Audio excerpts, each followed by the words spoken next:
چوتھی زندگی شروع ہو گئی، عالم برزخ۔ وہ زندگی ہے، موت نہیں ہے، اس کو تو سب مانتے ہیں۔ عذاب قبر ہم مانتے ہیں، قرآن سے ثابت ہے۔ بعض لوگ یہ سمجھتے ہیں کہ شاید قرآن میں ذکر نہیں ہے، غلط بات ہے، لیکن میرے پاس زیادہ وقت نہیں ہے۔ برزخ کے اندر زندگی کی ایک کیفیت ہے، اس کے اندر جیسے کہ ہمارے یہاں بڑی بحثیں چھڑ گئی ہیں، حضور کی زندگی کیسی ہے؟ آیا ایسی ہے جیسے دنیا میں تھی یا اس سے کچھ مختلف ہے؟ تو میں کہا کرتا ہوں دنیا کی زندگی تو اتنی اچھی زندگی نہیں ہے، حضور کو جو زندگی ہے عالم برزخ میں، اس کا تو ہم تصور بھی نہیں کر سکتے۔ اس عالم برزخ میں کہا گیا شہداء کو وَلَا تَقُولُوا لِمَن يُقْتَلُ فِي سَبِيلِ اللَّهِ أَمْوَاتٌ بَلْ أَحْيَاءٌ وَلَٰكِن لَا تَشْعُرُونَ۔ اللہ کی راہ میں شہید ہو جانے والوں کو اموات مت کہو، مردہ مت کہو، زندہ ہے، تمہیں اس کا شعور نہیں۔ ہمیں شہداء کی زندگی کا شعور نہیں، پھر صدیقین اوپر ہے، پھر انبیاء ان کے اوپر ہے، پھر رسول ان کے اوپر ہے، سب سے اوپر سید المرسلین ہے۔ کیا زندگی ہوگی، ہم کیا تصور کر سکتے ہیں؟ ما لا عین رأت ولا اذن سمعت ما خطر علی قلب بشر۔ بہرحال پھر یہ چوتھی زندگی آ گئی، پھر آئے گا، پھر سور پھونکا جائے گا، اور پھر فَإِذَا هُمْ قِيَامٌ يَنظُرُونَ، تو سب زندہ ہو کر دوبارہ کھڑے ہو جائیں گے۔ وہ یوم القیامہ ہوگا، کھڑے ہونے کا دن، اور اس سے ہمارا پانچواں دور شروع ہو جائے گا، حیات اخروی۔ اچھا، حیات اخروی کے بارے میں ہمارا کیا ایمان ہے؟ کیا وہ کبھی ختم ہونے والی ہے؟ وہ تو ابدی ہے۔ فَإِنَّهَا لَجَنَّةٌ أَبَدًا أَوْ لَنَارٌ أَبَدًا، یہ پوری زندگی تو زندگی کتنی بڑی ہو گئی۔ تو اسے پیمانہ امروز و فردا سے نہ ناپ، جام جاں پہم دواں ہر دم جواں ہے زندگی۔ البتہ ایک کام کیا کیا ہے اللہ نے، یہ جو دو موتوں کے درمیان زندگی آئی ہے، پہلی موت جو کہ ہم عالم ارواح سے، اس کے بعد سلا دیے گئے، موت آ گئی نا، پھر اللہ نے زندہ کیا۔ پھر جو ہماری موت آنے والی ہے، میری اور آپ کی، ان دو موتوں کے درمیان ایک زندگی کا حصہ کٹ گیا اس میں سے۔ یہ لمبا پروسیس، وہاں سے وہاں تک، مبدأ و معاد، انا للہ و انا الیہ راجعون، اس میں یہ چھوٹا سا ہماری زندگی میں سے حصہ کاٹ کر اس سے ایک امتحانی وقفہ بنایا گیا۔ خلق الموت والحیات لیبلوکم ایکم احسن عملا، اس نے زندگی اور موتیں تخلیق کی ہیں تاکہ تمہیں آزمائے کہ کون ہے تم میں سے اچھے عمل کرنے والے۔ یہ امتحانی، اس کو بھی اقبال نے خوب کہا ہے، ملزم ہستی سے تو ابراہ مانند حباب، اس زیاں خانے میں تیرا امتحان ہے زندگی۔ اب امتحان 3 گھنٹے کا بھی ہوتا ہے تو وہ 30 سال کا بھی ہو سکتا ہے، یہ تو ایک کوانٹیٹیو ایلیمنٹ ہوا، امتحان امتحان ہے، ٹیسٹنگ از ٹیسٹنگ۔ یہ حیات دنیاوی امتحان ہے، ملزم ہستی سے تو ابراہ مانند حباب، اس زیاں خانے میں تیرا امتحان ہے زندگی۔ اس کے بعد جب ہمیں دوبارہ اٹھا دیا جائے گا، حساب کتاب ہوگا، اعمال کا جزا و سزا کے فیصلے ہوں گے، اور پھر یہ جنت اور یہ دوزخ، وَإِنَّهَا لَجَنَّةٌ أَبَدًا أَوْ لَنَارٌ أَبَدًا۔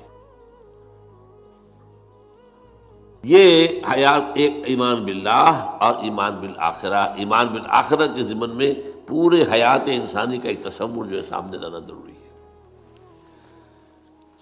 اب آئیے،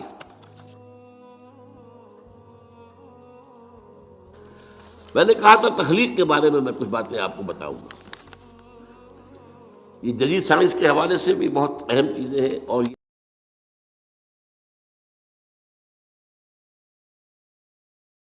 یہ قرآن کی حکمت اور فلسفے کے لیے۔ بدقسمتی ہماری یہ ہے کہ ہمارے جو فلسفی مسلمان ہوئے، ابن سینا ہو، فارابی ہو، کندی ہو، جو متکلمین ہوئے جنہوں نے عقل سے کام لے کر قرآن کی تفسیریں کی ہیں، امام راغب میں بہت بڑے مقام پر ہیں، اور ہیں بہت ہیں. کچھ صوفی مزاج صوفی ہے، فلسفی ہے. ان سب نے اپنی زیادہ تر گفتگو کا دار و مدار یونانی حکماء اور فلاسفہ کی بات پر رکھی ہے. سقراط اس کا شاگرد، افلاطون اس کا شاگرد ارسطو. ہمارے متکلمین، ہمارے فلاسفہ سب ارسطو کے شاگرد.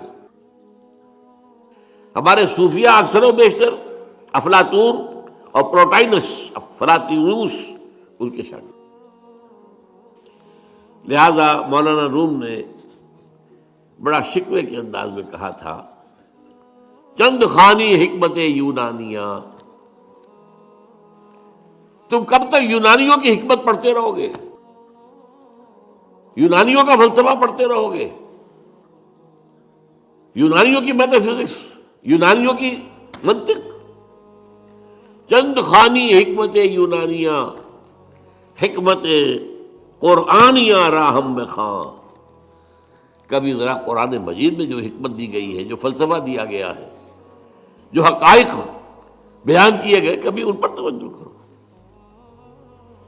اللہ تعالیٰ توفیق دے. میری دلی آرزو ہوگی کہ آپ میں سے جو ذہین لوگ ہیں، ظاہر بات ہے کہ یہ میدان ہر شخص کا نہیں ہے. حضور صلی اللہ علیہ وسلم کا جو افرادی انفرادی سطح پر انقلاب برپا کرنے کا پروسیس ہے، 4 الفاظ ہیں اس میں ٹاپ پر آتا ہے حکمت. یتلو علیہم آیاتہ یزکیہم ویعلمہم الکتاب والحکمہ. حکمہ یہ تعلیم محمدی صلی اللہ علیہ وسلم، تربیت نبوی صلی اللہ علیہ وسلم، اس کی سب سے اونچی منزل ہے تعلیم حکمت. تو ظاہر بات ہے کہ ہر شخص اس کا اہل نہیں ہوتا. یہ اللہ تعالیٰ نے ظاہر بات ہے سب کو ایک جیسا نہیں بنایا ہے.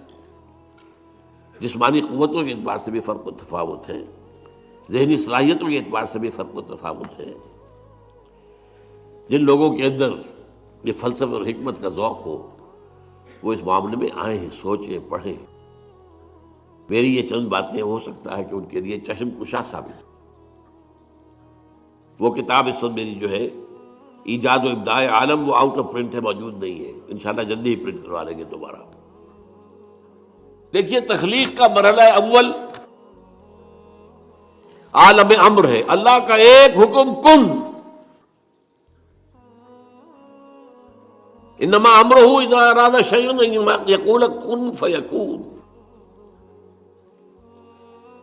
اس کن سے ایک نور پیدا ہوا ہے، ویری سٹل، لطیف، حرارت کوئی نہیں، خنک نور. یہ نور اللہ، یہ پہلی شے ہے جو پیدا ہوئی ہے. حکم ایک کن، یہ عالم امر ہے. اس نور سے پیدا کیے گئی تمام ارواح انسانیہ، تمام ملائکہ. ملائکہ کے بارے میں حدیث موجود ہے، قرآن مجید میں ذکر نہیں ہے، حدیث میں ہے. حضرت عائشہ رضی اللہ تعالی عنہ سے مسلم شریف کی روایت ہے کہ ان اللہ خلق الملائکہ من نور. یہ عالم امر ہے پہلے جو پیدا کیا گیا ہے. ایک نور، بسیط نور، لطیف نور. اس نور سے ارواح انسانیہ. انہی میں ایک روح محمدی بھی تھی نا، جس کو نور محمدی بھی کہا جا سکتا ہے. یہ لفظ جو ہمارے یہاں کہا جاتا ہے نور محمدی، نور اس لیے کہ روح نورانی ہے، ملائکہ نورانی ہے. اللہ نے فرشتوں کو نور سے پیدا کیا.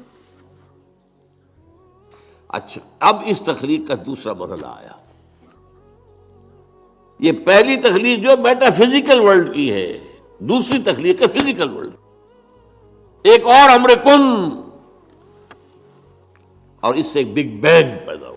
یہاں سے سائنس شروع ہوتی ہے، اس لیے کہ وہ جو پہلا معاملہ ہے وہ سائنس کے دائرے سے باہر کا ہے. ارواح ہو، ملائکہ ہو، اس سائنس کے دائرے سے باہر. وہ عالم امر ہے. یہ عالم خلق شروع ہوا ہے. اب اور عالم خلق اور عالم امر میں ایک بڑا بنیادی فرق جان لیجئے. عالم امر میں اللہ کے کسی حکم کے تعمیل میں کوئی لمحہ صرف نہیں ہوتا. کن فیکون، کن فیکون، نو ٹائم ایلیمنٹ. یہی وجہ ہے فرشتے کو عرش سے زمین تک آنے میں کوئی وقت نہیں لگتا، روح کو بھی کوئی وقت نہیں لگتا. یہ بیانڈ دس فزیکل ورلڈ ہے نا. تو میٹا فزیکل ورلڈ کا تعلق ہے ان کا، یہ عالم امر سے ہے. امر میں وقت نہیں لگے گا قطعاً، خلق میں وقت لگے گا لازماً. آم کی گٹھلی ہے، آم کا پودا بننے میں 5-6 سال لگ جائیں گے. رحم مادر میں حمل ٹھہر گیا ہے، بچے کے پورے بننے میں 9 مہینے لگیں گے، ٹائم لگے گا. اٹس خلق. قرآن کہتا ہے ہم نے آسمان زمین 6 دن میں پیدا کیے. ٹائم لگا کہ نہیں لگا؟ تو یہ امر ہے وہ پہلا، جس میں کہ کیا ہے 3 چیزیں ہیں. اللہ کا نور جو بہت لطیف ہے، وہ خزانہ ہے، اسی سے بنی ارواح انسان کی، اس سے بنے فرشتے. اور چوتھی چیز نوٹ کیجئے، وہی بھی عالم امر سے متعلق ہے، اس لیے کہ وہ ایک کمیونیکیشن ہے بٹوین روح انسانی یا روح نبوی اور الروح القدس. جبرائیل کون ہے؟ فرشتہ. روح محمدی یہ بھی نوری، وہ بھی نوری. یہ ان دونوں کا کمیونیکیشن ہے وہی. لہذا اس کا تعلق بھی عالم خلق سے نہیں ہے، عالم امر سے. بہت پیارا شعر کہیں کہا ہے، کس کیفیت میں کہا ہے میں نہیں سمجھ سکتا. نغمہ وہی ہے نغمہ کہ جس کو روح سنے اور روح سنائے. روح محمدی نے سنا ہے، اس کان سے نہیں سنا حضور نے. یہ نوٹ کر دیجئے، کبھی پڑھیے حقیقت وہی نامی کتاب مولانا سعید احمد اکبر آبادی کی. وہی کی حقیقت کیا ہے؟ وہی براہ راست قلب پر جاتی ہے، اس کان کے واسطے سے نہیں جاتی.